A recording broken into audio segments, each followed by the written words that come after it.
Peggy, kenapa Peggy?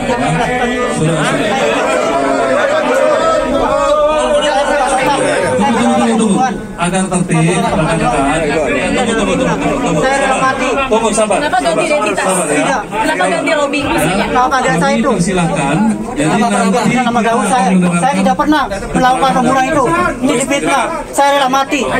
Saya rela mati. Tidak. Sama sekali tidak. Tidak. Tidak melakukan pembunuhan terhadap Vina dan juga Eki. Tidak. Tidak, jika saya mati saya rela syahid. Oke. Apa yang Saya tidak terjadi pernah melakukan Anda? itu. Saya tidak sama sekali tidak pernah melakukan itu. Pak, tolong jika saya mati kalian jadi saksi, Pak. Demi Allah, saya tidak pernah. Oke. Tolong jadi saksi ya, Pak. Apa yang bisa meyakinkan bahwa Anda tidak benar-benar membunuh Eki dan juga Karena tidak kenal dia. tidak kenal sama sekali? Bagaimana dengan pelaku yang lain, Peggy? Kenal. Mereka hanya kenal teman, Pak. Teman, tapi Anda betul ikut game apa? Tidak, sama sekali, Pak. Saya rela mati, Pak. Jadi kalian jadi saksi kalau saya Pada mati. saat tanggal 27 Anda di mana pada saat Di kejadian? tempat apa? Di tempat apa? Anda tidak ada di rumah? Tidak ada sama sekali. Saya rela mati. Saya rela mati, Pak. Saya rela mati, Pak. Saya rela mati. Saya tidak merasa bersalah. Keterangan yang tadi benar semua, Bang. Tidak. Saya tidak ikutan geng apa-apa. Apakah Anda memperkosa? Tidak, sama sekali. Ini adalah fitnah. Kalian jadi saksi jika saya ada apa-apa. Saya rela mati, Pak.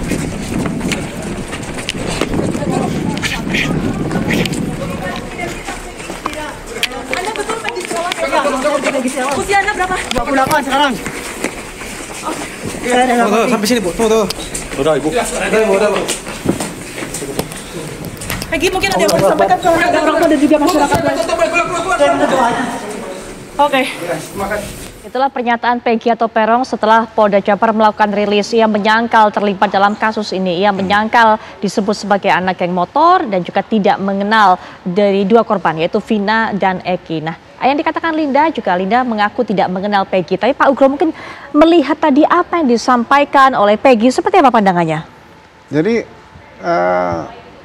semua warga harus tahu ya, semua warga masyarakat bahwa alat bukti itu ada 5. Ya, ada keterangan saksi, keterangan ahli, surat, petunjuk, dan keterangan terdakwa. Sekarang kalau orang dianggap sebagai tersangka itu sama dengan di Amerika, nggak perlu di BAP. Keterangan dia tuh nanti keterangan di sidang pengadilan, namanya keterangan terdakwa. Makanya nomor 5 itu keterangan terdakwa. Jadi apa yang dikatakan Peggy, ya mungkin bisa benar, bisa enggak. Ya udah nanti terserah di pengadilan itu aja. Jadi mudah-mudahan ini kan pelajaran baik bagi aparat penegak hukum. Jangan mengharapkan bahwa tersangka itu harus memberikan keterangan di awal, biarin aja. Jadi setiap tersangka berhak diam dan dia memberikan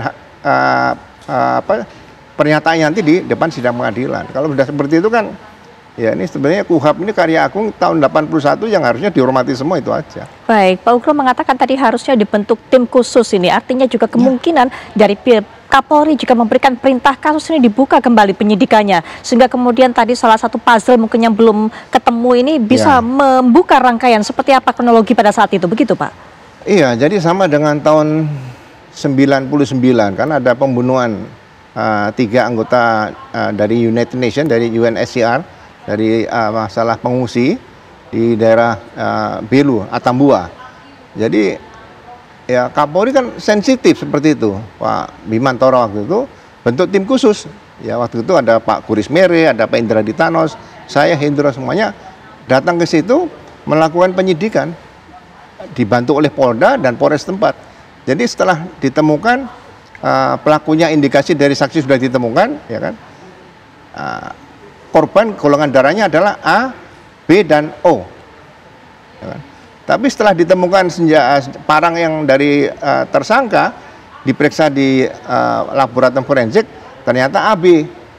Nah, kita semua panik.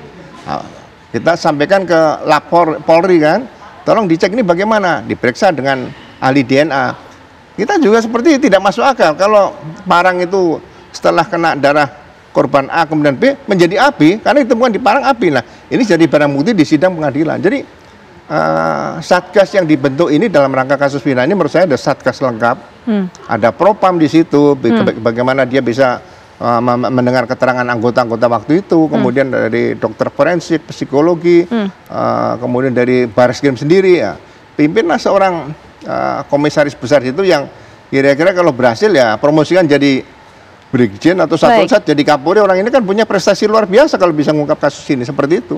Baik, Pak Ugro, apa tidak cukup hanya dengan Polda Jabar saat ini begitu serius mengerjakan, kemudian juga Barreskrim sempat kemarin memberikan pernyataan akan turun membantu, apa tidak cukup hanya dengan itu?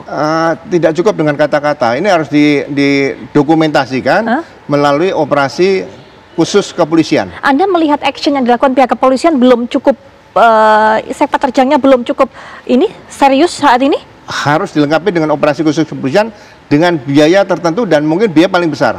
Karena ini menarik perhatian masyarakat dalam dan luar negeri.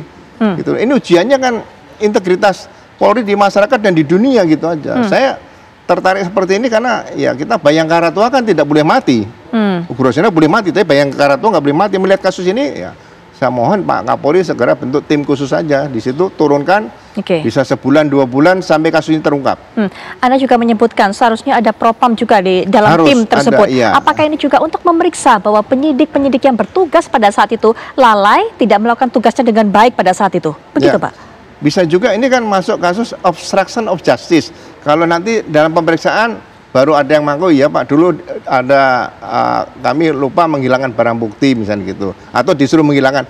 Ini propam yang nggak bisa mengungkap di situ. Jadi benar-benar kasus ini nanti bisa murni pidana yang bisa dibuktikan secara clear and clean gitu aja. Baik. Diperlukan tim khusus untuk turun. Pak Akhyar, pandangannya? Ya, saya juga setuju dengan pendapat beliau. Tentu akan berbeda langsung instruksi dari dibentuk oleh Kapolri. Tentu daya dobraknya akan yang luar biasa. Harus jangan ada hambatan dana, jangan ada hambatan birokrasi lagi, hambatan kepangkatan di situ. Nah, tentu ini akan lebih cepat dan akan lebih komprehensif. Saya sangat mendukung apa yang Pak Ugro katakan tadi. Untuk ini memang taruhannya adalah penegak hukum kita. Ya, ini kepolisian dulu nih, karena memang boleh dikatakan ketika tahap pertama itu kurang komprehensif kan. Tahap pertama adalah olah TKP tersebut. Iya, oleh TKP-nya kita mana, ada nggak visum dahulu, ada nggak pemeriksaan DNA di situ, karena korbannya meninggal, nggak ada lagi alat bukti yang lain, nggak ada. Dari barang-barang bukti inilah yang jadikan alat bukti nanti. Katakan ada darah, ini darah siapa? Sperma ini siapa yang punya? Ada nggak sidik jarinya di situ? Mana senjata yang menusuk itu tadi? Pasti ada. Ada tangan diperiksa sidik jari di situ. Ini punya siapa? Ini yang harusnya. Ini kelihatan apakah ada nggak zaman dahulu atau tidak? Kalau tidak ada, tentu ini yang sangat kita sayangkan juga. Tidak komprehensif di saat itu pemeriksaan. Mungkin kalau komprehensif di saat itu nggak akan heboh seperti ini kita. Ini taruhannya memang integritas, keprofesionalitasan pihak kepolisian kita. Ini luar biasa. Saya setuju kalau ketua tim tadi dapat mengungkap kebenaran material di sini, siapa pelaku yang sesungguhnya. Saya setuju itu harus dapat promosi yang dipercepat itu. Baik.